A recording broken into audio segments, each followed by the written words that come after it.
టేస్టీగా ఉండే పచ్చిమిరపకాయ చింతపండుతో పచ్చడి అయితే చేసుకుందాము. ఎంత టేస్ట్ ఉంటుందంటే ఇది కమ్మకమ్మగా టేస్టీగా వర్షాకాలంలో చలికాలంలో ఇలాంటి పచ్చడి చేసుకోవాలి. టేస్ట్ మాత్రం సూపర్గా ఉంటుంది.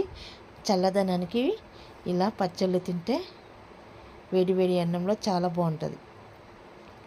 నేనైతే మాకైతే ఈరోజైతే పచ్చిమిరపకాయలు అయితే బాగానే వేసుకొని కారం కారంగా తినాలి అనిపిస్తుంది. కాబట్టి మేము ఏ పచ్చడి చేసినా ఏం చేసినా కారం ఉండేలా చూసుకుంటాము.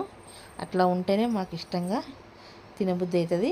ఆ టేస్ట్ బాగుంటుంది. పచ్చిమిరపకాయలు అయితే పసుపేసి వేయించుకుంటున్నాను. వేయించుకొని పక్కకైతే పెట్టేసుకున్నా. తర్వాత నువ్వులు, తెల్ల నువ్వులు తీసుకొని ఇవి దోరగా మంచి వాసన వచ్చి వేగేంత వరకు వేయించుకుందాము చిన్న మంట పైన. ఆ లోపు నేనైతే చింతపండునైతే కొంచెం తీసుకొని నానబెట్టుకున్నాను. తర్వాత ఈ నువ్వుల్ని మంచిగా వేయించుకున్నాను. వీటిని కొద్దిగా సేపు చల్లార్చుకుందాము. ఇవి చల్లారిన తర్వాత మిక్సీకి పట్టి ఉప్పేసి మిక్సీకి పట్టి వేడి అన్నంలో తినేయడమే. చూడండి, ఇప్పుడైతే మిక్సీకి అయితే పడుతున్నాను. ఉప్పు నువ్వులు అయితే వేసుకొని ముందైతే మిక్సీకి అయితే పౌడర్ చేసుకున్నాను. తర్వాత చల్లారిన పచ్చిమిరపకాయలు అలాగే చింతపండు వేసి మంచిగా గ్రైండ్ అయితే చేసుకుందాం, మిక్సీ పట్టుకుందాం. చూడండి, ఈ విధంగా మిక్సీ పట్టిన తర్వాత ఈ విధంగా వచ్చింది. ఇప్పుడైతే ఇదైతే అన్నంలో, వైట్ అన్నంలో అయితే టేస్ట్ అయితే చేద్దాము. జొన్న రొట్టెలోకి, చపాతీలోకి, దేంట్లోకైనా చాలా బాగుంటుంది.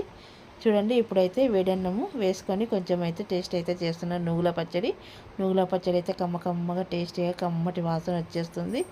చూద్దాం ఎలా ఉందో. కొంచెం అయితే అన్నం వేడిగా ఉంది, కొంచెం చల్లారేలోపు ఇది టేస్ట్ ఎలా ఉందో ముందైతే చూద్దాము.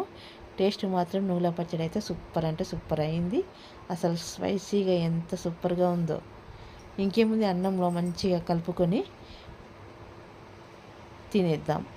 చూడండి, ఇలా పచ్చడిని అన్నంలో కొంచెము మంచిగా కలిపి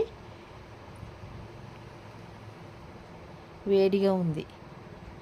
ఇలా పచ్చడి వేడిగా ఉన్నప్పుడు, వేడిగా అన్నం ఉన్నప్పుడు ఇలా తినాలి. టేస్ట్ మాత్రం సూపర్గా ఉంటుంది.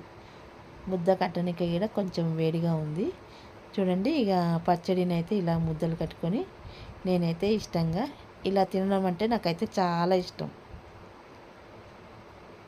ముద్దలు కట్టుకొని తినొద్దు అని అంటారు, కానీ ఎందుకో ఏమో కానీ నాకు ఇలా వేడి మీద ఉన్నప్పుడు ఇలా కట్టుకొని తినడం అంటే చాలా ఇష్టం. ఏదన్నా టేస్టీగా ఉన్నప్పుడే మాత్రం ఇలా ముద్దలు కట్టుకొని తింటాను ఎక్కువ. నేను తినేదే ఎక్కువ టేస్టీగా, ఎప్పుడు చూసినా ముద్దలు కట్టుకొని తింటాను. ఎందుకంటే అంత టేస్ట్ ఉంటాయి కాబట్టి. చూసే వాళ్ళకి ఎలా ఉంటుందేమో కానీ నిజంగా చెప్తున్నాను, నేను చేసుకున్న వంటలు అయితే నాకైతే చాలా నచ్చుతాయి. మొత్తం మీద చూడండి, ఇలా ముద్దలు కడుతూ అన్నాన్ని అయితే మంచిగా టేస్టీగా తినేస్తున్నా. ఇక లాస్ట్ వరకు చూడండి, ఇలా అన్నం కలుపుకొని తింటానే ఉన్నాను. పచ్చడి మాత్రం ఎంత బాగా అయిందంటే అబ్బా, ఏం కూరగాయలు లేనప్పుడు ఇంట్లో ఉన్న పచ్చిమిరపకాయలు కొన్ని ఉంటే ఇక చింతపండు వేసి ఇలా చేసుకోండి, ఎంత బాగుంటుంది. ఎప్పుడన్నా ఒకసారి చేస్తాం కదా, దీని రుచి అయితే చాలా బాగుంటుంది. మొత్తం మీద అయితే కమ్మటి పచ్చడి అయితే తినేసిన. వీడియో నచ్చితే లైక్ చేయండి, షేర్ చేయండి.